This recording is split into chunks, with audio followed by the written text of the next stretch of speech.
question. I know you've been doing some real interesting work on interest rates and private credit. I would love to dive into that with you because, what we're seeing is I actually had a long chat this morning about some of these debt funds and, what's going on because they don't seem to be, marking down these assets and selling them right now. And there's some big companies sitting on, toxic real estate where, the values are below the loan. How do you think all this is going to play out? Well, hold on. Well, you just literally switched gears really fast. What are we talking about right now? Private credit. Okay, private credit, right? Interest rate. So what is private credit? Let's do that. Let's get everybody on the same level here. Jeff, that's what I'm here for, guys. Like, what is private credit? Yeah, there's a couple of different terms that can be used interchangeably, which kind of gets confusing. I mean, the shadow banking, private credit, direct lending. There's a whole bunch of things that are all wrapped up into one. So just to keep it very broad, when you talk about private credit or shadow banking, it's basically re-lending that's done by financial firms that are not regulated banks. So traditionally speaking, I mean, that's who made loans, right? You put your money in a bank, they had some funds, they re-lent it out to the rest of the world. Loans were made by the banking system. But after 2008, which basically shut down the banks as effective intermediaries throughout the economy, over time, throughout the 2010s, these non-banks started to fill in the void that was left behind, usually lending to the riskier borrowers because after 2008, banks only wanted to own U.S. treasuries or Fed bank reserves. They didn't want to own anything risky, which left a huge market opportunity out there because, the risky parts of the economy deserve credit too. In fact, that's where most economic growth comes from. And so a lot of, Wall Street types said, well, if the regulated banks aren't going to do it, why don't we do it? All we really need to do is be really good at gathering money. We'll find, seed investments. We'll get loans in place. We'll get leverage done. We know how to navigate the repo markets. We'll take all the money connections that we have, and we'll start relending these funds into the more riskier parts of the economy because nobody else is going to do it. And there's tremendous opportunity there. So throughout the 2010s, the shadow banks started to become more and more prevalent across the financial system, but it really took off in 21 and 22 with everything else. I mean, everything you guys have been talking about in real estate. Private credit was another parallel bubble to what happened in the real estate sector. So a lot of shadow bankers said 21, 22, it's inflationary, it's red hot, this is going to be great forever. And they lost their friggin' minds. Just like in any bubble, it's, human nature is undefeated. It's, every bubble in history looks exactly the same when you drill it down to the most fundamental level. It starts out with a good idea, shadow banks providing credit to risky parts of the economy, and it just goes way too far because people just get caught up in it. You rationalize away risk factors. More often than not, it's really just recency bias. Good example of that is subprime mortgages. In 2000s, people may not remember, but up until 2006 and 2007, subprime mortgages didn't generate losses. We went through the dot-com recession in 2001, and the loss rates on subprime mortgages were basically flat. And so people thought, hell, this is great. We can charge extra for, extra interest and extra return. And we just do a ton of these subprime mortgages because there's no downside. There doesn't appear to be any downside. And you just get wrapped up in the bubble behavior. Same exact thing in private credit, which is mostly lending from these shadow banks, which are just investment funds. So again, they get money from seed investors, from wealthy individuals, for institutions. They borrow money in repo. Some of them are levered, some of them are not levered. There's various forms put up. And then they take that money and relend in private credit, mostly to these smaller and medium-sized companies. So a lot of it is corporate credit, not necessarily consumer credit, but corporate credit, which adds another layer of complication because corporate credit is highly susceptible to macroeconomic cycles. So in 21, 22, everybody's convinced it's going to be great forever. They said, let's just lend to everybody. As much money as we can possibly get. We'll generate these awesome returns. We'll promise everybody that wants to be an investor, you can get high returns for very little risk. What's not to like about this? And then the problem with it is they kept going further and further into risky lending, assuming even as the economy started to slow down, we started to see cracks in the system. Europe fell into recession late 22 and early 23. And all the private credit providers said, well, it's okay. It's just a short-term bump. We're still going to lend our asses off into all these risky situations because it's going to get better tomorrow. I mean, Jay Powell says the economy is strong and resilient. So let's just keep going. And they got further and further into that tunnel vision,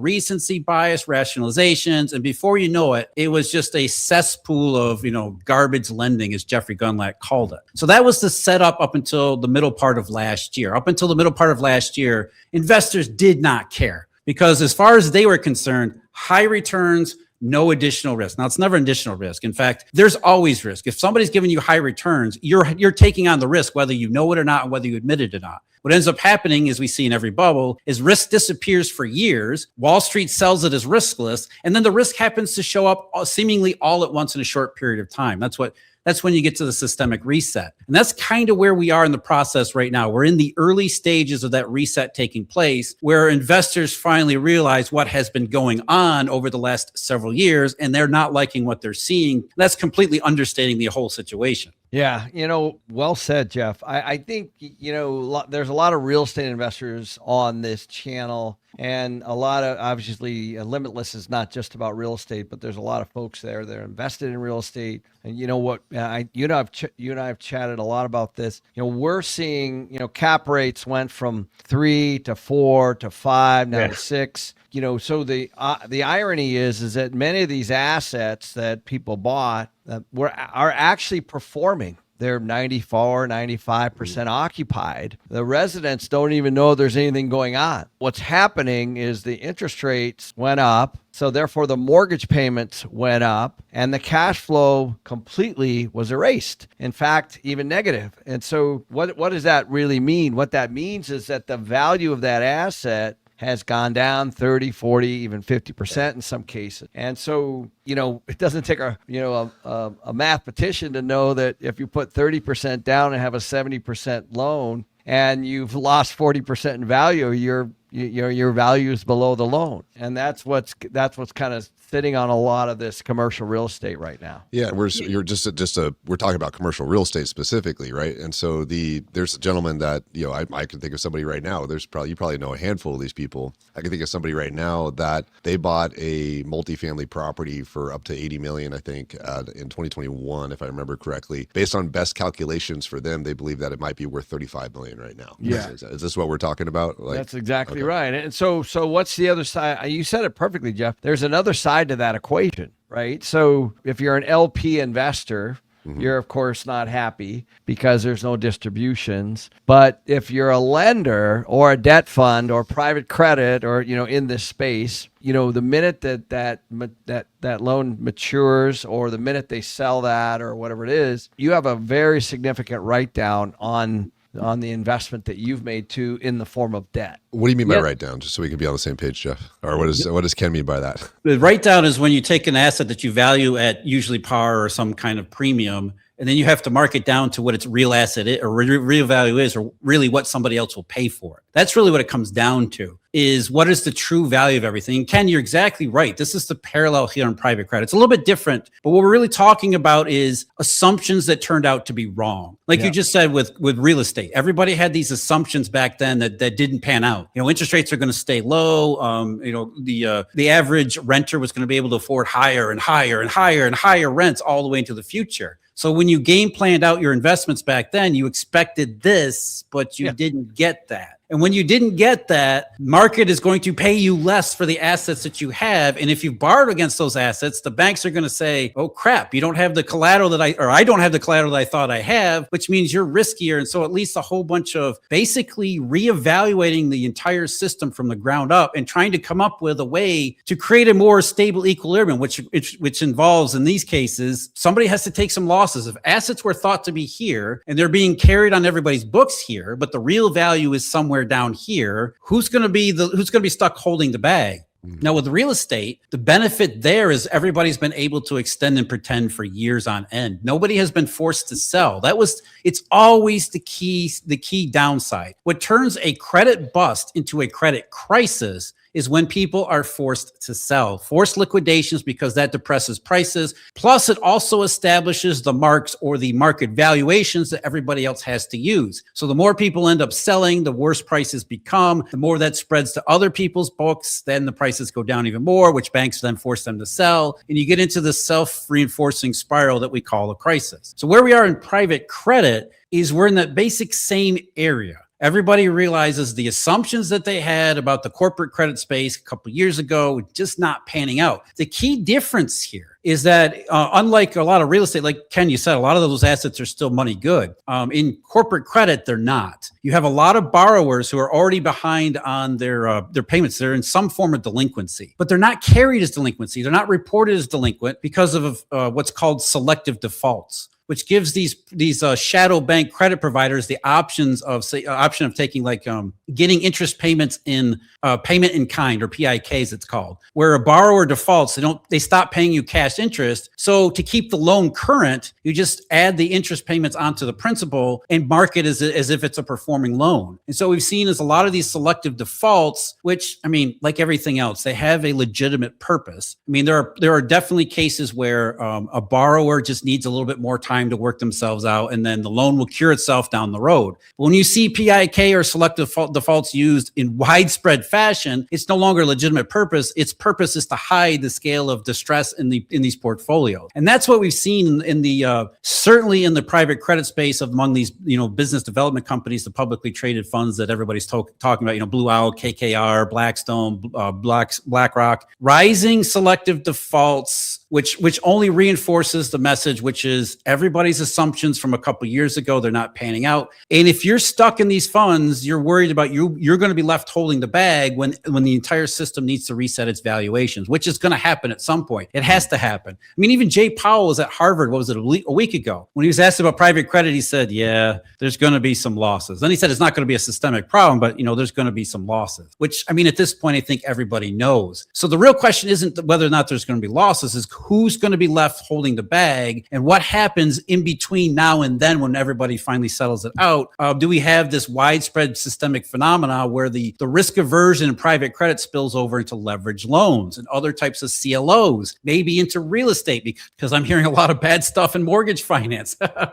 Some of the delinquency rates among FHA loans. It's like, are you kidding me? Are we going to do this again? Are we really going to go back to 2005 and have to relitigate the entire mortgage crisis? So it's basically from a top-down perspective, it's really just that simple. Assumptions were up here and reality's down here. And can you also mention, people should take note because they've been limiting the redemptions, right? It's all over the place. So can you walk everybody through what that means? Because basically it says they're basically trying to eliminate a run on the bank, essentially, right? It is. It's a slow motion run on the bank, and it's absolutely stunning how big it is. That's the one positive. If you're looking for a positive, that's one positive, and how these funds are set up. Unlike a regulated bank, like say back in the 1920s, 1930s, when we had the Great Depression, the collapse there was nothing stopping depositors from going in and cleaning out the bank. These shadow banks or these investment vehicles have in their contractual language the ability to limit investor withdrawals. So if you have an enormous number of investors come in and say, I want my money back, they can say, well, no, you agreed to leave it in the fund for a long period of time, just for this type of situation, so that these funds are not forced to sell their assets at discount rates, which then leads to the bigger problems. But even still,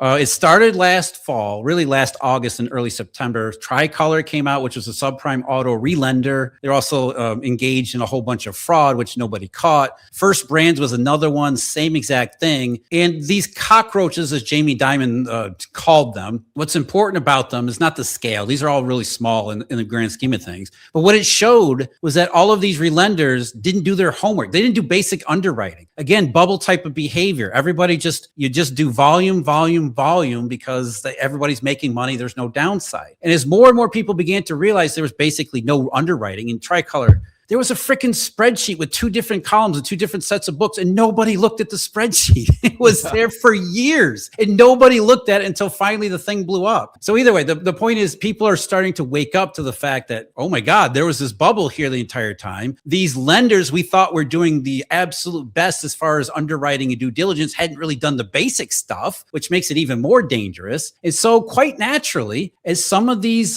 cockroaches started to produce small losses, investors said, oh crap, there might be more here. Give me my money back. And so it started with UBS in around November, a couple of UBS funds, one that was directly involved in the First Brands fraud that lost money in that fraud, which then triggered a run on another fund, which UBS promptly shut down, which suggested they were getting hit with lots of investor withdrawals. It just escalated from there to where now it's become a regular occurrence. Blue Owl is right at the top of the list. And these are huge funds. What Blue Owl reported a week ago was that one of their biggest funds, a flagship credit fund, there was about 30 some billion in assets in the fund, got hit with 20% withdrawal requests, 22% withdrawal requests, which means investors wanted 22% of the fund value taken out. Now, of course, they said, no, we're not going to honor that. We'll just do the contractual minimum. But it just goes to show the degree to which it really is a slow motion run has enveloped the entire private credit space from what is largely institutional investors. That was the key signal from what Blue Owl reported last week. It's you get in your mind when you talk about a bank run or any kind of run like this. It's, overly emotional, overreactions among, individual investors who are just like, oh crap, I looked at Bloomberg today, or I looked on CNBC, I need to get my money back. No, in a lot of cases, and 2008 was the same too. It's institutions who have either these bureaucratic mandates or these hard limits that they need to live up to. And they're the ones who really generate the difficulties for these funds, because they can't be around in a fund. They can't be invested in a fund that is becoming questionable. That's really how you turn an asset class that is relatively decent into something like toxic waste. There really weren't a lot of money losses in subprime mortgages in 2007, 2008. I mean, there were a few, but it really wasn't a lot. What killed the system was the lack of ability to revalue everything and make everybody want to stick around to see how it plays out. And that's really where we are today. That's why you keep hearing people making these 2008 comparisons, because we're in a situation where people are nervous. People see that there are going to be losses, and we are not getting any information about the scale of losses, who's going to end up taking them, how much they're going to be, when it's going to take place. And so quite naturally, institutions as well as individual investors react as any person rationally would. If I get my money out, I'm going to get my money out. Why should I take the chance of getting stuck with something that I don't want to? Because everything that's happened since this first showed up last summer has only reinforced all of those fears and big concerns. And it's even worse than that, because all of these shadow bankers and private credit providers, the only thing they ever say is, we don't know what's going on. We can't imagine why people are withdrawing their funds. Our funds are, look at our performance. Our performance is solid. Our underwriting is terrific. Our characteristics of our portfolio assets are unimpeachable. If that's all you're getting from these guys, of course you're going to withdraw your money, because it's so obviously fake and false. And so it's like everything that's taking place only reinforces the idea that this thing is going to continue to get worse until something really big happens. But the one thing that hasn't happened very much of is the selling. So far, these funds have been able to stave off a lot of forced selling, which has kept at least the prices that we know about within reasonable tolerances. But that's the more investors withdraw money, the more banks back away, the more institutions back away, the greater the pressure there will be on liquidity that can then lead to the real downside here, which is the selling.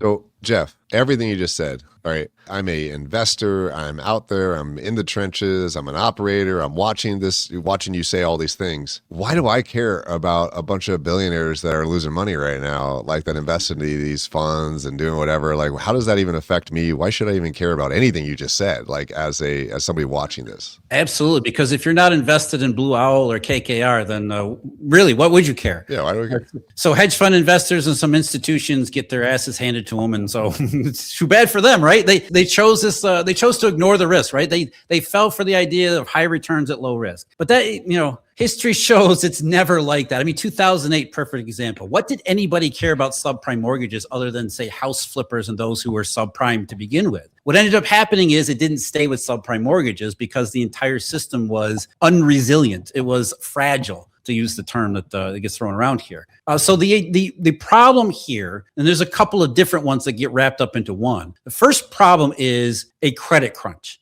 Because as I said from the very beginning, these shadow bankers were one of the few outlets that a lot of smaller and medium-sized businesses had to obtain loans. We're not talking about loans to do stupid crap with. We're talking about loans to fund their operations, like working capital, inventory management, meeting payrolls. So they would go, a lot of these direct lenders that are providing short-term credit to these businesses to keep their operations open. So if we have a larger withdrawal and a liquidity pressure on private credit providers, that means the money's going to stop trickling down into the real economy, which means some of these smaller businesses are going to be shut off from working capital. They're going to be shut off from credit flow, from money flow, which will impact their operations. It means rising unemployment. It means more difficulties among businesses to engage in regular commerce. So the economy suffers at the margins from the lack of credit flow. In terms of financial markets, as we know only too well, there's so much interconnectedness throughout the entire financial system. You really don't have a problem, especially if it gets bigger and bigger. You never have a problem that gets firewalled over there. right? It's not like you can have a credit crisis strictly in private credit in only one segment of that market, and it just doesn't go any farther. Everybody gets walled off and we just leave it over there. Because what ends up happening is private credit, you start to see some selling there, asset prices get marked down, which then people look at that and say, well, this is price discovery in the corporate segment. What does that do to valuations in leverage loans? And then leverage loans, which are another form of corporate credit,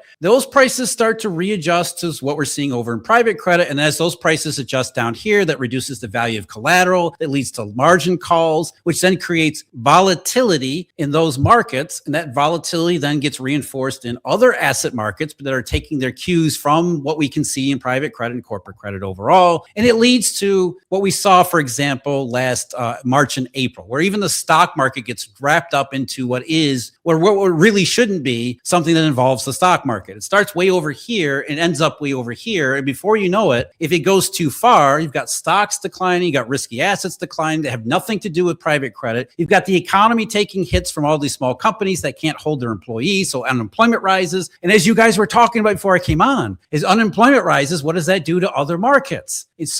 You can't isolate one thing from another. At least you hope you can't. You hope you can isolate one thing from another. But if it goes past the point of no return, which is completely unknowable and unpredictable, when it goes too far, there are numerous angles in which it becomes a systemic issue. The positive is that there are definitely ways to off-ramp the situation before it gets that far. The negative here is that we've been in this for 7 months now, and everything keeps escalating further and further in the wrong direction. Doesn't necessarily mean it becomes systemic. It just means that the chances of it becoming systemic continue to rise rather than diminish. So Jeff, when we saw the stimmy money hit, let's say pandemic, and then we saw the inflation come, I think we peaked around June of 22, I believe it was. The Fed reacted with the high interest rates to combat inflation. And now we're sitting in this, I don't know if it's going to be temporary or not, this kind of high inflation due to this oil issue with Iran and the fact that we're over there. What do you see next? Because a lot of people are hanging on lower interest rates. Yeah, lower interest rates are still coming. The question is what central banks will do in the meantime. Historically, oil shocks always go in one direction. It's not inflation. Even in the 1970s, the twin oil shocks in 73 and 79 were not inflationary. We already had the great inflation established. By the October 1973, the first OPEC embargo, the great inflation was already almost 8 years old by then. People don't realize that. People think the great inflation started in 1973 with oil. Now, what oil did is it made the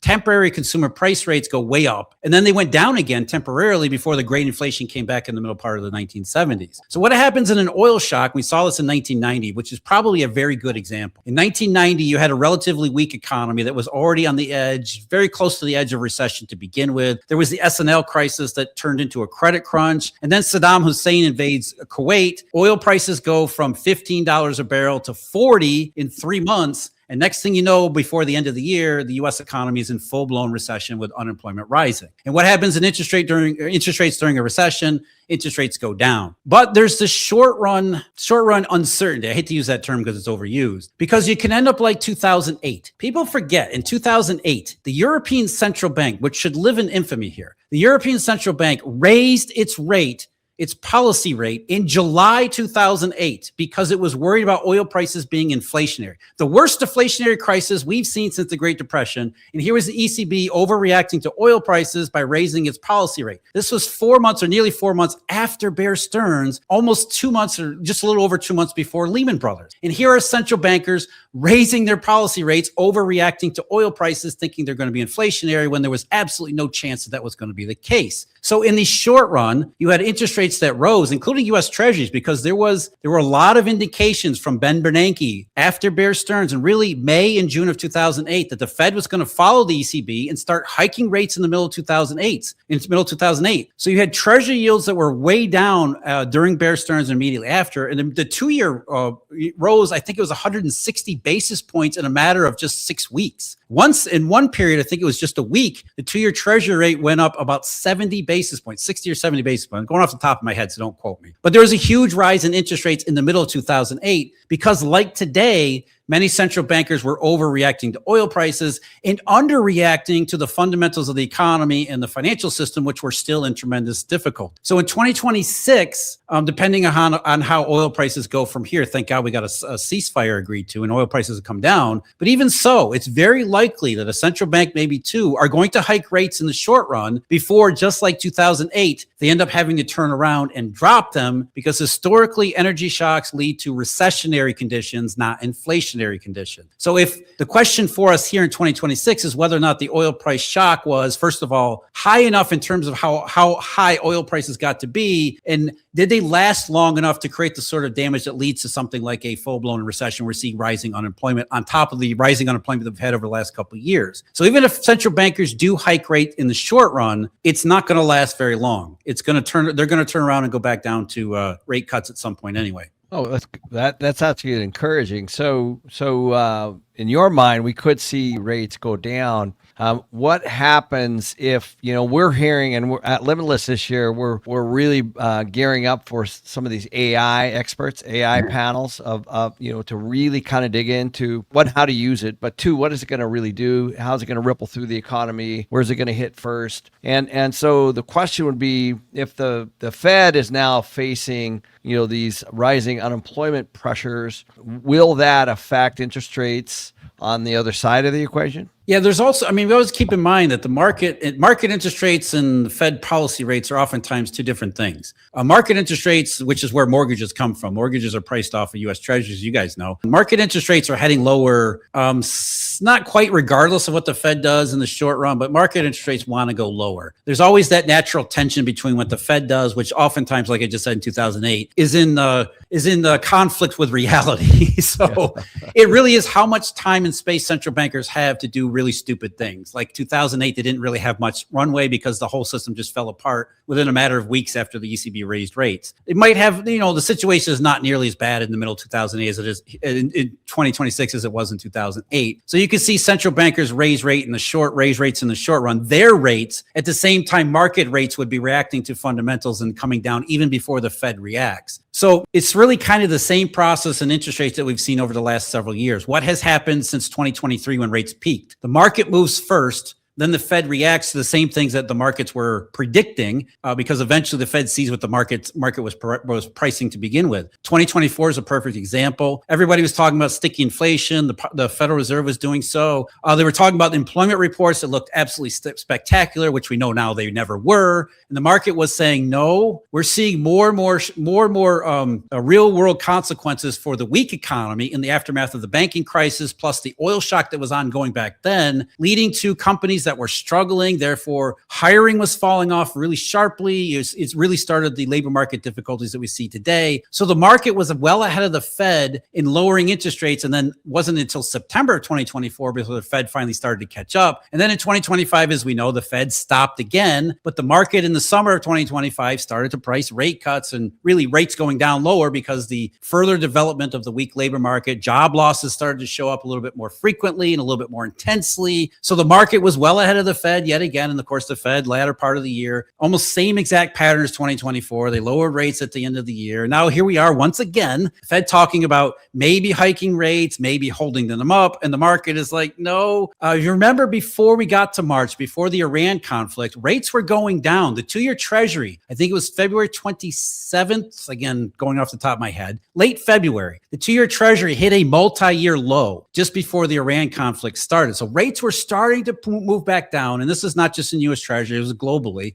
Safety rates were starting to go back down again, which was, for the third straight year, the market saying rates want to go down, fundamentals in the economy for lower rates, and the Fed holding up, likely throughout the summertime if there was no energy shock. And then maybe by September, yet again for the third straight year, the Fed catches up to where the market was earlier part of the year. So that's where we were before we even got to the energy shock. And the energy shock is very likely to make the situation in the real economy worse, more financial volatility, We're seeing dollar shortages erupt across Asia, which adds a little bit more of a deflationary element to it. So the fundamentals in the real economy argue for lower rates regardless of what the Fed does in the short run. And eventually policymakers end up catching up down the road. So help me out here on one thing, right? So the one of the biggest reasons why like I started doing the Limitless Expo with Ken is so I could talk to guys like you, and so that I can learn selfishly. Like I want to learn, what is my family going to do with all the information you said? Like what am I going to do with all the information you said? So let's play a scenario here that everything you said, like along the lines, rates go down, energy crisis happens with all that stuff, right? Like you have unemployment goes up, right? The private banking and the debt wall collapses. Like what if all that happens? Like what should I be thinking about investing in? What should I be thinking about placing tactically? Like what should I be doing to hedge? Like what can I do today to maybe prep for all the worst case scenarios that maybe you're predicting in some capacity? Well, just from general terms, you want to be more defensive. I mean, I think that that's the most obvious thing. There's no insight in that statement. If everything happens, or even just half the stuff that you listed off happen, you want to be more defensive. And there's a number of different ways you can do that. If you're a very simple retail investor, the easiest thing to do is stay away from anything risky and just buy treasury bills. You can roll over treasury bills completely risk-free. You get a little bit of a return. It's not something spectacular, but at least you can sleep at night. You can say, I don't care what happens as far as the unemployment rate. I don't care what happens to Blue Owl. None of that bothers me. I'm just going to roll over treasury bills until we get to the other side of this thing. And that's where it's much easier to make more risky investments, because if we do go through all of these things, what ends up happening is asset prices get revalued, which means they go down. Yep. And at that point, you're going to want to be there and ready to take advantage of lower prices. You want to go bargain shopping. You want to go want to go really deep into the bargain bin in those periods, because after prices go down on anything, doesn't matter what it is, the stock market could go down. I know people are probably shaking their head because they're conditioned to believe the stock market never goes down, but it can absolutely go down. And there you'd have the opportunity to buy some stocks relatively cheaper. Credit, most people make their fortunes in distressed credit after a cycle completes. After you go through a downswing in a credit cycle, after everybody has panicked, after all the forced sales are tallied up and all the debt prices are down to pennies on the dollar, that's where you really make your money, because you can scoop up some of those distressed credit opportunities. And it doesn't matter if you lose out on 4 or 5 of them, as long as you get 1 or 2 that works, you're set for life. So the point here is, if you believe that we're heading into some kind of downturn, it doesn't even matter if it's a huge one or a small one, a downturn in the credit cycle, which will lead to a further downswing in the economic cycle, by and large, risky asset classes are going to struggle, if not experience downturns. So the idea is to get through the next little while, however you want to do that. Roll over treasury bills, buy duration on bonds, though you don't want to buy too much duration on bonds, because most of the opportunity will be toward the front end of the yield curve, more the 2 and 3 year part of the yield curve than say the 10-year. Much more opportunity there, because if rates really go down, it's going to hit the front end of the yield curve. But you buy a little bit of duration, it gives you some upside potential, not a whole lot of downside. Not downside though. People have been in the short run treasury securities and government bonds over the last couple of weeks are not saying that. But there are various different ways in which you can take the short run volatility out of your portfolio, out of your investments, and just sit back and wait. If you really believe that this is a downturn in the credit cycle, just wait for the end of it, or at least what you think might be the end of it, and then pick up the bargains and go forward from there, because historically speaking, that's where all the money gets made. I was going to ask Jeff, so we hear a lot about the US dollar, and we've watched metals, really jump the last couple of years. That's something real simple. A lot of people, think about, right? Like, do I save? Do I put money here? Do I use inflation adjusted investments, or should I be in metal? Should I not be in metal? Anything around that, because that's something anybody can do, right? They can go out and buy an ounce of silver. They can, they can do simple things. They can not be in cash, for example. Yeah, you said T-bills. Yeah. So anything along that line? And I'd love to know where you think the dollar's headed to. Yeah. Well, under the scenario we just sketched out, the dollar's going a lot higher, because in the deflationary circumstances, it's, very simple heuristic is deflationary conditions, or, just downside in a cycle, flight to safety. What does flight to safety mean? Everybody wants to own dollar-based assets, and everybody wants to own, safe U.S. treasuries, that kind of thing. So the dollar tends to go up, and it's really not flight to safety why the dollar goes up, but that's the simple mental roadmap that you should have. The dollar really goes up because monetary conditions become very tight. And when monetary conditions tighten up, everybody scrambles to obtain money, which is the dollar dollar is loosely a proxy for the price of money. It's not a perfect one. It's sort of a loose proxy. It's one of the signals that we get that tells you the tight money conditions. So as more and more the downturn of the cycle shows up, hopefully this is not the case, but as we continue to go along in 2026, just like 2025, we keep moving in that same direction. The dollar ends up going a lot higher. That doesn't preclude anything from owning anything like precious metals. In fact, during deflationary circumstances, precious metals do tend to outperform risky assets, though they do so with a tremendous amount of volatility. Gold in 2008 is a perfect example. From start to finish, gold was roughly even to slightly higher, but in between, it was like this. It was all over the place. And there were some periods where, around Bear Stearns, for example, gold just absolutely collapsed and then came back and then collapsed again, then came back and then collapsed again. So gold is not a perfect safety hedge. It's not a perfect play, but it is definitely an option to take into account if you believe, or if you're willing to tolerate the volatility in between. So like I said, if you're not willing to tolerate volatility in between, the easiest thing to do, just stick with the treasury bills, roll those suckers over every time they mature, stay out of the marketplace. Don't worry about it. If you want a little bit more upside, the easiest thing to do is go a little bit further down the yield curve, stay with US treasuries, roll those over as they come up. You'll get a little bit of appreciation along the way if interest rates go down, especially the 2 and 3 year spot on the curve. Precious metals, absolutely. As far as, most people correlate, and they wrongly correlate the US dollar, or at least their idea of the US dollar, with precious metals. They think when gold is going up, that means something about the US dollar. Gold has to be going higher because the dollar is going lower, right? That's the mental picture people get. And that's just not the case. It's not inflationary either. Gold does not go up because inflation is about to be a big risk. Perfect example, 21 and 22. CPI rates were at their absolute maximum. People were absolutely convinced it was the 1970s again. What did gold do? Gold was sideways to lower. And the reason was because during 21 and 22, it looked like the economy was recovering, which meant that you don't want to own a safety asset if things are really picking up. So the reason why gold languished behind is because people didn't want its safe haven properties. They wanted to take risk in private credit and real estate. So that's really what drives gold. So gold has been going up a lot over the last couple of years as it's become more and more clear everybody made those mistakes back then, and somebody's going to have to pay for those mistakes. So the safety properties in gold are now in high demand, not because of inflation, not because of the dollar, but because people are worried about the fallout from private credit as well as the real economy and just the general downswing in the credit cycle and what that's going to do around the rest of the world. We can't forget either. This is not just a US-based thing. It's not just a US focus. Look at what's happening in China. Why are the Chinese buying so much gold? Because when you look around China, it is a complete and utter mess that's getting worse all the time. So gold, what's really driving demand for gold, and therefore silver to an extent before it got into a supply squeeze, is really just safety. It's not really about the dollar. It's just, hey, I look around the Chinese landscape and I don't like anything. There's no opportunities for investment. I don't want to own yuan, even though the yuan's going higher, because once the trade surplus in China disappears, those dollars disappear, and yuan's going to sink back over, fall over again. You don't want to buy any risky assets. China's got a low-grade banking crisis. So gold makes sense over in China. That has nothing to do with dollar interest rates. And it's the same general idea, just the entire global cycle. The further we get down the road in private credit, the more people are going to want to own safety. Therefore, gold fundamentally has a much better upside. It's just a lot of volatility along the way. Yeah, we're going to have our friend Dana Samuelson on today as well. He runs Amerigold, and he's going to be breaking down what he thinks is going to be happening with gold and precious metals.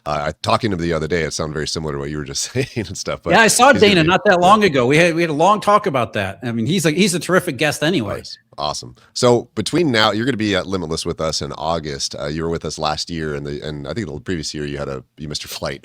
But something happened. But, yeah, I screwed you guys. Yeah, it's all right. We figured it out. Sorry about that. But that's 4 months from now, right? And one of the reasons why we decided to host this show today was because we didn't want to wait 4 months before we could talk about these conversations, because the world is changing so rapidly, so fast, in so many facets. Where do you think things are going to be come August 2026? Yeah, that's a really good idea to begin with, because, you do want to start thinking about things now, because there's a lot going on. You just listed off a whole half dozen things that would occupy or preoccupy everybody's attention. Their full attention. Those are not going away. Even the energy shock. Let's assume that the Iran conflict is successfully dealt with. They work out a long run resolution here. Oil starts to ramp up, flow through the Strait of Hormuz. It starts to get back together. Even the energy shock is going to continue to create ripples throughout the global economy for sure, especially in Asia for the next several months. It's going to take a while to get back to normal. So even when we get to August, I'll bet that we're still talking about the after effect of what happened with Iran and Hormuz. So just from that perspective,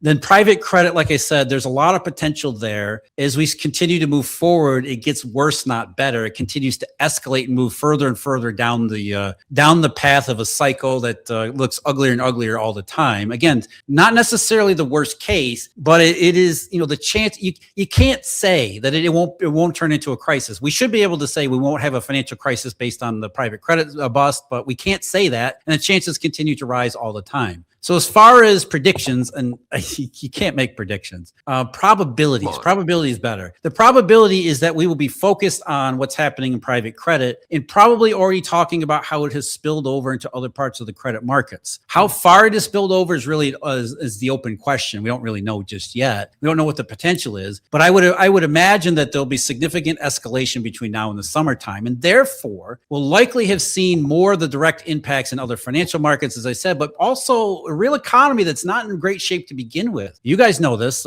Labor market's been in, it's not catastrophic by any means, but it has been struggling for the last couple of years. Just look at the payroll reports. There were no jobs created in 2025, an entire year without job growth. And I know people have put up all sorts of explanations. It has to do with immigration policy, or it was this or that. No, this started back in the early part of 2024. And so it's a long, continuous process. It's a cycle all of its own. And that doesn't look like it's going to change anytime soon. The last payroll report notwithstanding, I hope people have finally realized you can't trust the payroll numbers on a monthly basis. So, from just those two things alone, private credit and the employment situation, which, by the way, those two things are combined, or they're really the same thing. The reason why we're talking about blue owl and private credit is because we had no job growth in 2025, which began to expose all of the fallacies that went into the private credit bubble to begin with. So if you have worsening employment conditions for whatever reason, it's only going to further amplify the pressure on private credit. And the further pressure you get on private credit, the more it's going to amplify the negative consequences on employment. So my guess for by the time we get to limitless is we'll be talking about rate cuts from the Fed yet again for the third time because of those two things. The private credit cycle will be worse and the employment condition will be right there along with it. I think those are the big themes in the summertime. Jeff, what do you look at when you're tracking, the no job growth for 2025? Because it is true. We're all looking at these things, and the reports come out, they seem positive, but then they adjust them later, right? They get heavily revised. Yeah. To begin with, you never want to look at one series, and certainly not for a single month. So you can go back any number of months. A perfect example, March of 2025, just last year, the employment report came out in early April amidst all of the stock market chaos, and the BLS said no, job gain was 224,000 in March of 2025, and everybody went, oh, great, this is terrific. The job market is picking up when we really need it to. Well, you know what that number is today? It's 67. So we went from 224,000, everybody being happy, and in reality, it was 67 the entire time. And not only was it 67, 2 months before that, we had negative payrolls in January 2025. So what you really got to do is you got to look at a whole broad survey of data. Start with the payroll report, sure, because that's what everybody looks at, but always take that with a huge grain of salt. You want to look at the other side of the payroll data, which is the household survey, the CPS numbers. There's a separate methodology there. All of those are benchmarked, or at least the establishment survey side is benchmarked against something called the QCEW, which is lagged by 6 months, but it is a way to check the employment data. So you know where the revisions are going to be long before they're actually made. You can look at JOLTS, which is another labor market survey from the BLS, which looks absolutely ugly. What JOLTS has, everybody looks at the job openings statistic from JOLTS. That one's worthless. What you want to look at is the hiring rate. And the hiring rate has been dismal for a couple of years, and it just got really dismal earlier January and February this year. The hiring rate in February of this year was as bad as January and February 2009. Now, that's just hiring. So nobody is hiring, which already tells you the labor market is in real distress. But what the other side of that is we don't see a whole lot of layoffs. So I think that's the big problem that people have. They associate recession is associated with mass levels of layoff, right? That's what we kind of picture when everybody uses the term recession, you think, all these big companies are laying off tens of thousands of workers. And in reality, recession is a more complicated process. It's as much associated with hiring as it is with firing. But that's the disconnect there. People don't see the layoffs layoffs. And so they think, well, if the March payroll report was 178,000, we don't see a lot of layoffs, then things must be generally fine. When you don't see the other data, you don't see the revisions, you don't see the markets, which have been saying things are not fine and they continue to get worse. So there's a whole bunch of data that's out there that you can follow. And you always want to make sense of the statistics. You want to see what the statistics say and whether or not they match up with what markets have been pricing, what these curves are doing, and see if it gives you a consistent signal to follow. One thing even on unemployment, with everything you said, if you're out there and you're a business owner and you're putting out like job ads to be able to hire people as well right now. I mean, like, I don't know about you, Ken, if you guys have seen this, but like, for myself, one of the last hires we had 1,100 applications for the position. We have 2 other job ads out that I'm actually debating whether or not we need them right now because of AI agents. But one of them alone has 860. I looked at it this morning, 860 applications right now. So like there's people looking, right? But like you said, the hiring rate's low, right? At the same time. So that's the problem, is that people are looking because they have no place else to go, right? They can't find a job, and so any job opening that comes open, you get a whole horde of people trying to apply for it. And by the way, this is not just a U.S. problem. You look at Japan, their jobs to application ratio in a place like Japan where unemployment officially is really low. The jobs to application rate has plunged over the last couple of months because everybody's looking for jobs, and the few jobs that become available, there are just so many applications for it. It's another way, like you said, Tarl, it's a very good way to give you sort of a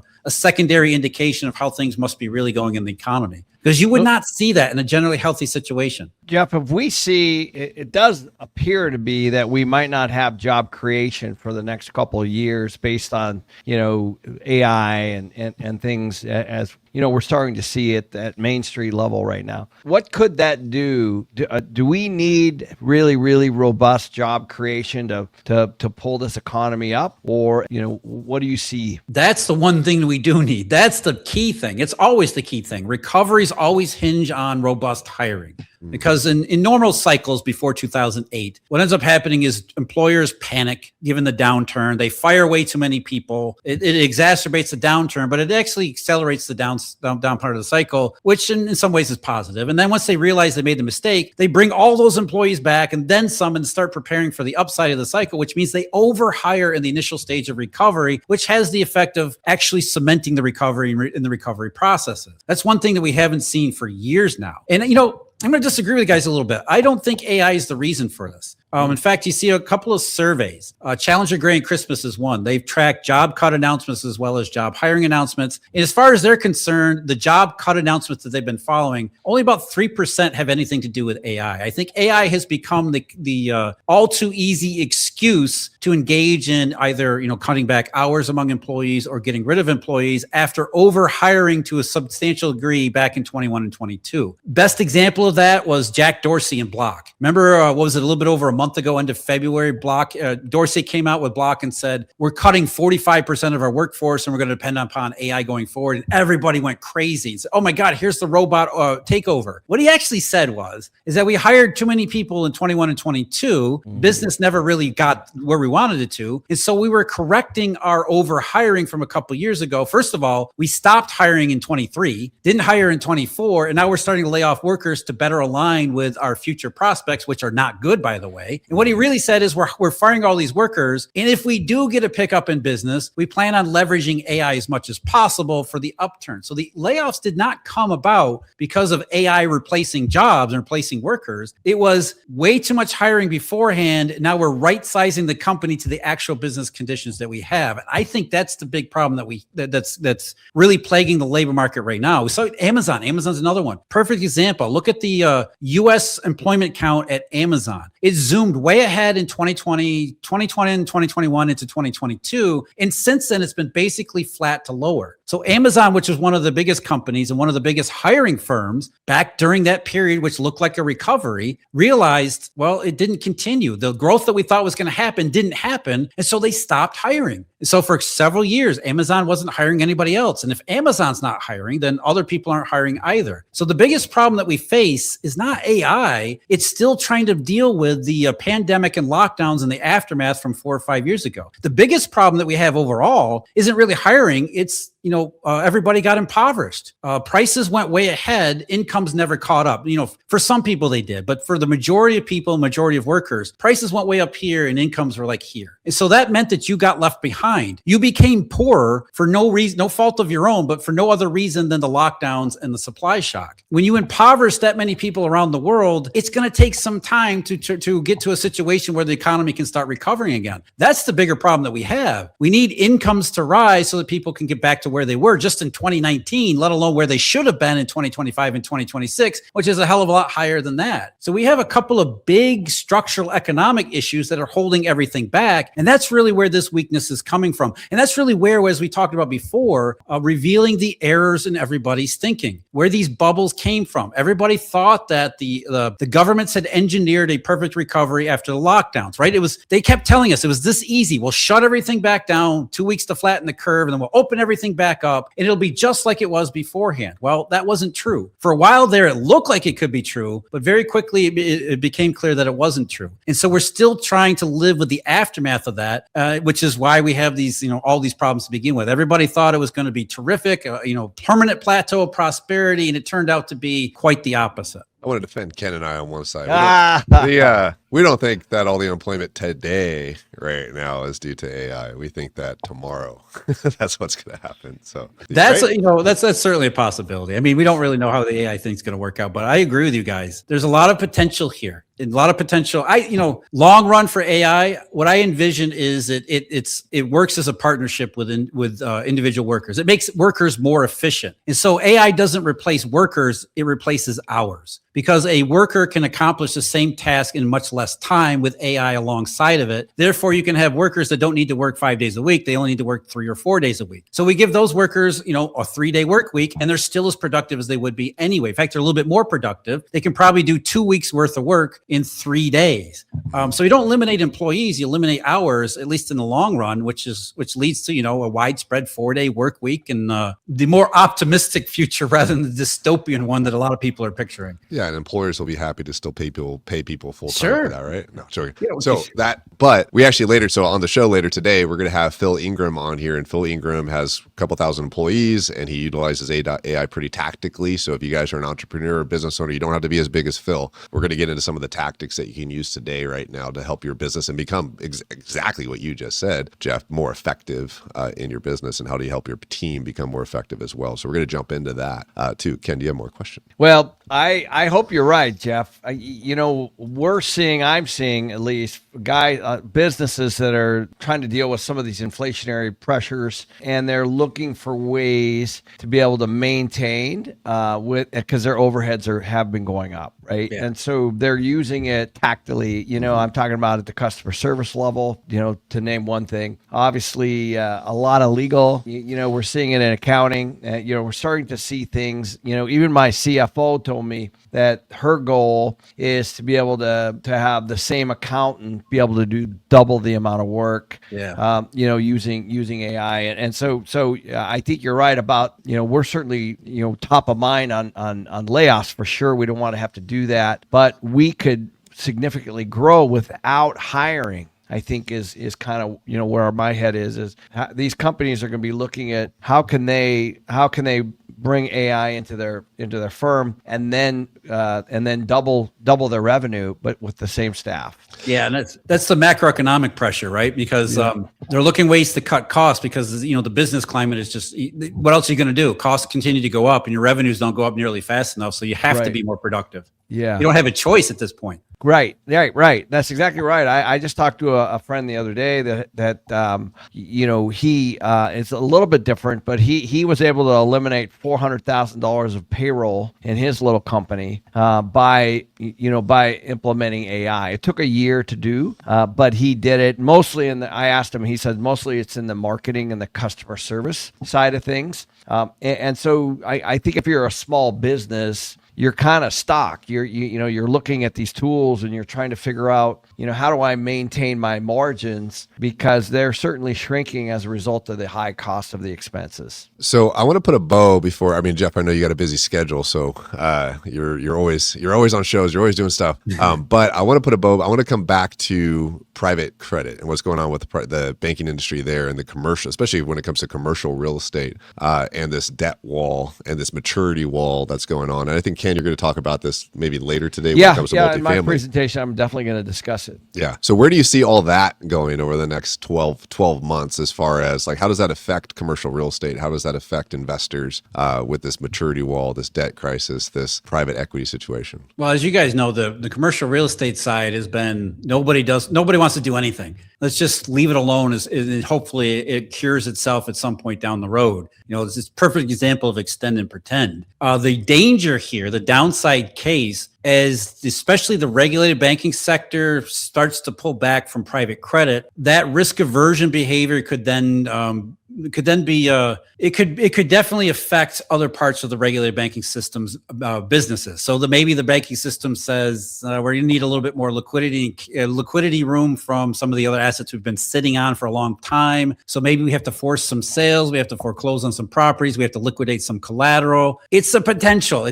There is some potential where, especially the banks, pressured by their exposures, whether they're voluntary or not, to the bust in private credit, leads to some changes in behavior and outlook that then affects other. Again, this is what we were talking about before, the potential spillovers just outside of private credit. And a lot of it has to do with banks sitting in the middle of it, because banks they're basically the ones they have their hands in everything. And that's really where you get contagion from. It's not necessarily runs on banks. It's actually banks who take a look at their balance sheets and see more risk than they thought that existed beforehand, and have to alter their activities and their behavior, understanding that the environment has changed. And as they pull back in private credit, they pull back in other areas. And if they can't get any liquidity in private credit and you start to hit some liquidity pressures, you have to start selling assets as you possibly can. So yeah, there's that potential for private credit to spill over in commercial real estate. And obviously, the fundamentals there are not good to begin with. So I don't think it really necessarily takes a whole lot, unlock a lot of the transactions just kind of been sitting on the sideline. I know there's been more transactions more recently, but I don't think anybody believes there's been any legitimate price discovery in commercial real estate any more than there is in private credit or other parts of the credit markets. So anything that any liquidity matter that really starts to force some price discovery on less than ideal terms, that's the real threat there. I don't know how much of a probability it is. I mean, right now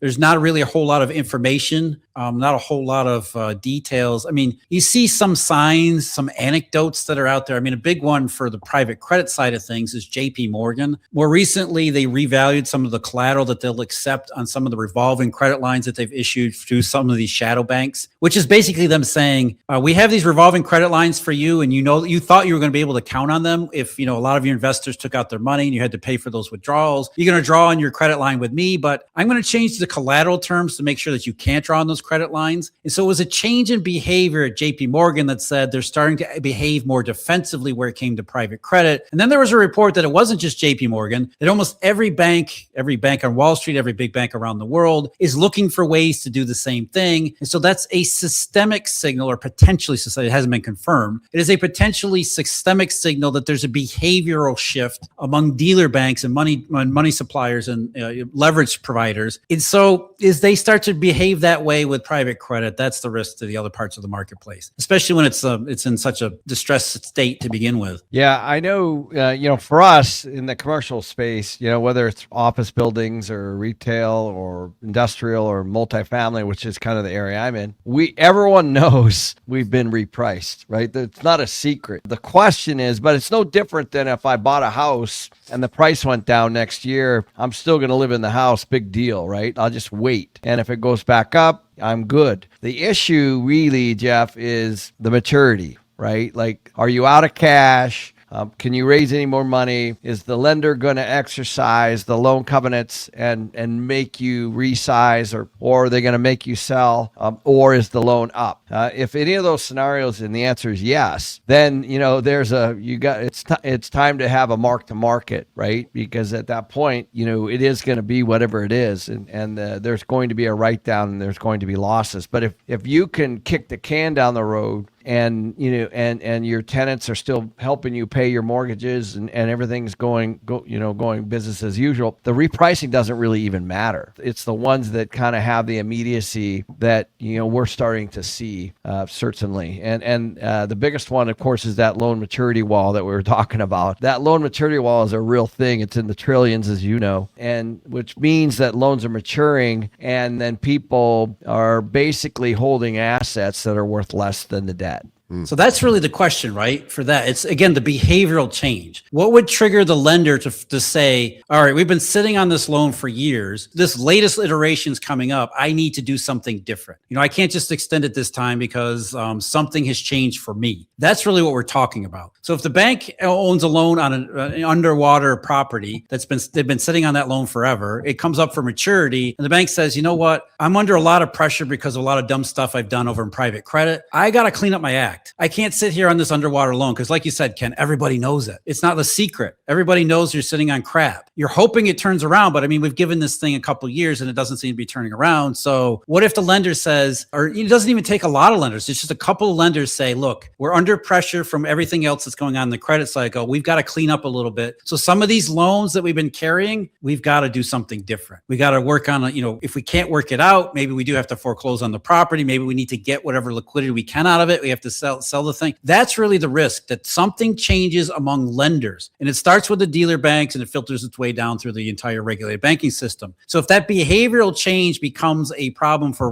enough banks, as these commercial real estate loans come due, they start asking for different things. And that's really when the trouble really hits, right? They start asking for more collateral. I need some more cash from you. I need something up front. I need some kind of equity. I need some kind of a cure for the loan. And if that behavioral change gets to be widespread enough, that's where commercial real estate gets drawn into the same crap. Well, awesome, Jeff, man. You just data dumped a whole bunch of stuff to us. And we always appreciate you because we get to interview you. This is one of the reasons why I do Limitless Expo, is so that I could talk to guys like you. One last question before we let you sign off, and because we're going to be moving on to Dana Samuelson here in a bit. We're going to go into gold and silver and what's happening with the markets there pretty specifically. But before we do that, why do you go to Limitless? I love Limitless because same thing. It's, first of all, you guys are terrific, but the lineup that you have for speakers, and to me, it's both. You want to talk to the speakers, you want to hear what they have to say, but I love talking to the people that go there. Because there's a lot of stuff that you can learn from just individual experience. You got a lot of really successful people who are sharing,